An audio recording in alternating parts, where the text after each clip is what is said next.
Hi everyone, hope you're doing well from wherever you're watching this channel, depending on the time zone. Now, the CNN International Media House has exposed exactly what happened in Tanzania, and I think Samia Suluhu has been left exposed, the most worst president ever on the world. Imagine a president who orders the security officers to take people who have been injured in critical condition in the hospital, trying to get medical treatment to mortuary. So you are injured, you are in hospital, they remove you from the hospital to the morgue so that you go and die there. Very sad, a lot has been exposed. But how did this start?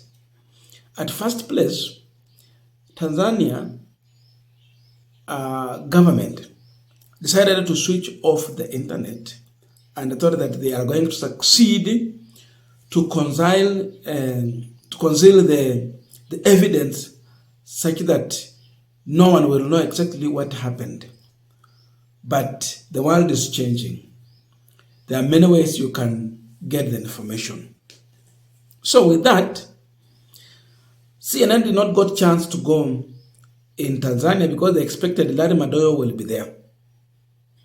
It did not happen. So what did Larry Madowo do?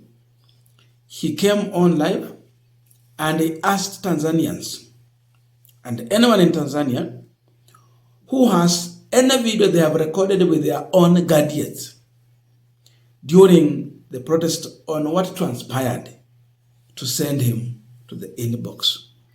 That is the first thing he did. Watanzania, naomba usaidizi.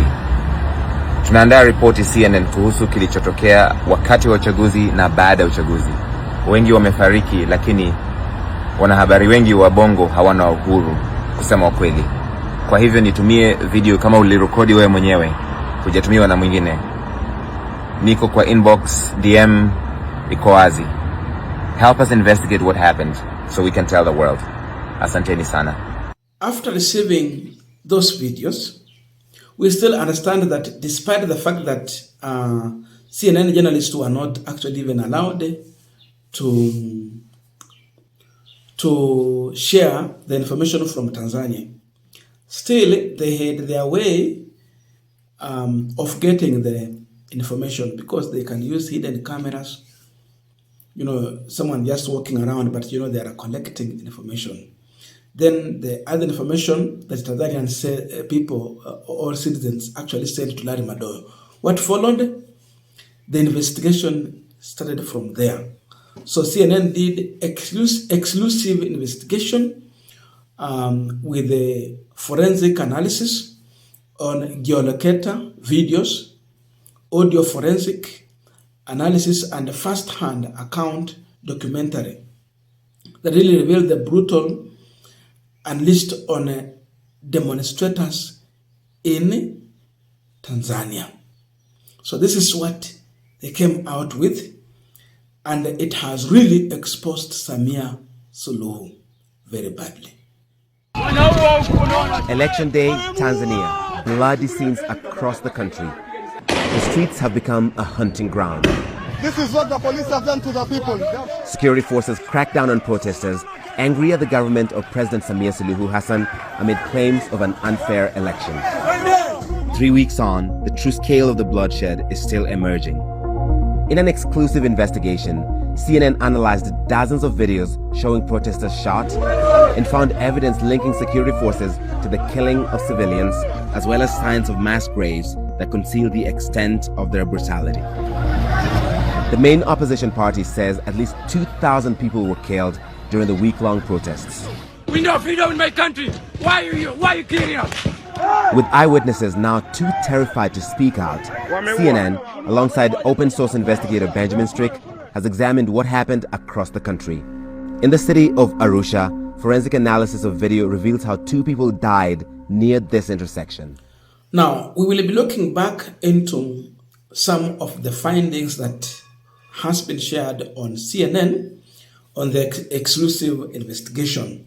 But after the investigation, the video sent, and finally sharing this information with the public so that the world can know exactly what Tanzanian people went through, Larry Madowo came back and he thanked the Tanzanian people and anyone who helped in the investigation to make sure that they are piecing every information that would help to expose the inhuman treatment that people were subjected to. Remember, even Kenyan people died there. Even a teacher, we have a lawyer, business people who are there, they were killed. So that Madowo finally came back just to say thank you for those who helped in this investigation by giving information. Ndugu wa Tanzania, asanteni sana tena kwa jinsi mlivyotusaidia kwa hii ripoti yetu ya CNN ambayo imetoka hii leo. Imechukua muda kidogo kwa sababu imekuwa kazi ngumu. Mimi mwenyewe nilikuwa kwa likizo kwa wiki 2 zilizopita, lakini sijapumzika. Nikiwa Ujerumani, nikaenda El Salvador, nikakuja Afrika Kusini. Nimeshinda nikizungumza na Watanzania, wamenitumia video, mamia ya video na picha. Nimeshirikiana na wenzangu kufanya audio forensic analysis, tukatumia satellites, tukatumia kila kifaa tunacho kuhakikisha kwamba tunasema ukweli ili dunia nzima ijue kilichotokea wakati wa uchaguzi na baada ya uchaguzi. Asanteni sana. Pole na hongera. Now, the Tanzanian authorities have responded to what has been shared on CNN. There is a letter they have shared out in an attempt to respond, and we will be looking into that. Then also this investigation and the finding. But before we go deep into that, I have a quick and humble request. For those who are watching this channel and you have not subscribed, please consider subscribing. To our returning subscribers, I must say thank you so much. And again, to all our viewers, please give this video a thumbs up. Thank you so much, and back to our discussion. Now, this is what Larry Madowo shared before we read the police response. Exclusive CNN investigation shows that police killed protesters in Tanzania and find signs of mass grave used to conceal their brutality. We used forensic analysis of videos, satellites, imagery, and spoke to more than 100 Tanzanians for these reports. So they have really tried every means possible to get this. We asked the Tanzanian government and the police for comments, but did not hear back. That is what I was looking for. Before Larry Madowo went on to release this, did I say Larry Madowo? Before CNN went on to release the findings that their journalism team had found out, as a media house, through Larry Madowo, they reached out to Tanzanian government for their comment on what they had in their hands that took on a 1, 2, 3 information about the police brutality in your country. Do you have comment on this? They freezed, wakanyamaza, wataki kusema kitu. Then the information was out, and it is all over. Police fatally shoot protesters in aftermath of Tanzanian dispute election. So information is in the public.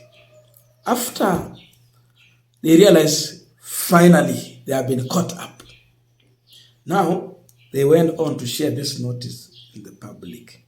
Ministry of Information, Culture, Art and Sports.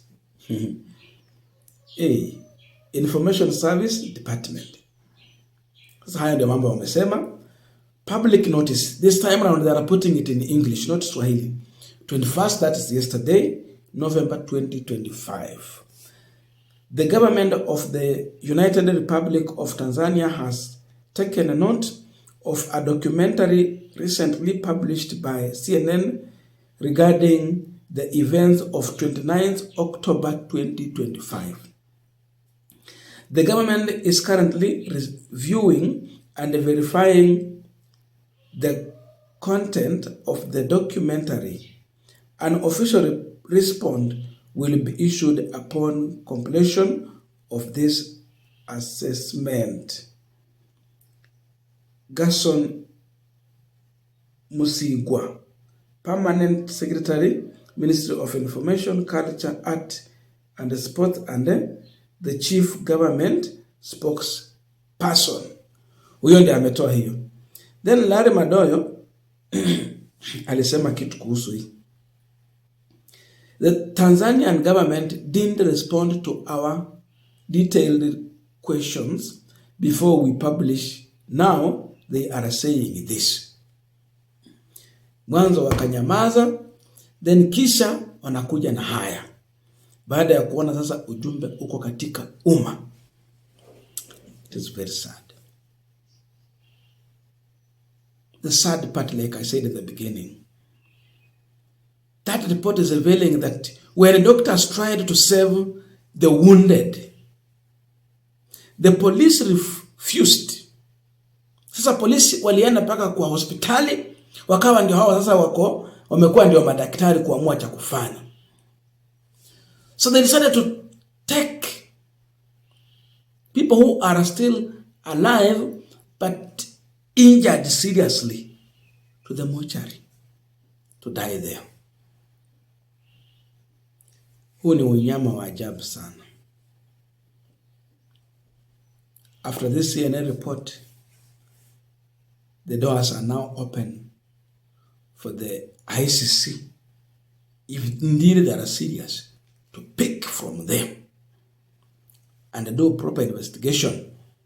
They must, at first place, protect people who can help them with the investigation.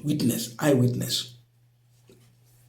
We are being told on one day 4 trips with a pile of bodies, dead bodies, were taken to the mortuary until it was full, just for others to pile outside. Tuliona picha zikikuja, na hizo picha zilikuwa watu wako miili iko nje ya mortuary, yani kumejaa. Alafu mkienda mortuary, watu wenye mapatia wanawaambia tuko na miili 3. So near the cemetery they created a space there for mass graves. Wakazika watu huko. Kuna uwezekano hata watu wengine huenda walizikwa wakiwa hai, lakini hali mahututi. Kama walipelekwa kwa makafani, kama baada hawajakufa. Serikali ilikusudia nini? The best thing Samia Suluhu should have done ni ku resign as of now, due to what happened. We thought women are the best leaders, and tukasema, sorry for that, at least through President Samia Suluhu, she will prove it right that Africa imeiva, tukuwe na viongozi wa kike. Many celebrated, but ameharibia uongozi wa wamama. Ameharibu kabisa. Huu nyama haujawahi kufanyika kule Tanzania siku nyingine. Hata Kenya hakuwahi fika kiwango ya kwamba wanachukua watu ambao hawajakufa wanapelekwa mortuary na polisi. Hapana. Hatujafika kwa hivi viwango. The sad part is that now it is being revealed that those people who are working in the mortuary and the hospital who took photos have been arrested, some kidnapped, for sharing that information outside. Sasa pia wako katika shida kubwa. So Tanzania is not yet even safe. Madaktari wako kwa shida. Morticians, wale wakufanya kazi kwa mortuary, wako na shida kubwa. just because they shared this information in the public. But above all, this government of Samia Suluhu has been exposed. Sema zaidi ya watu 2,000 walikufa. 2,000 si mchezo. I don't know your views. But please let us know in the comment section so that we can continue with this discussion. Thank you so much and see you in our next video.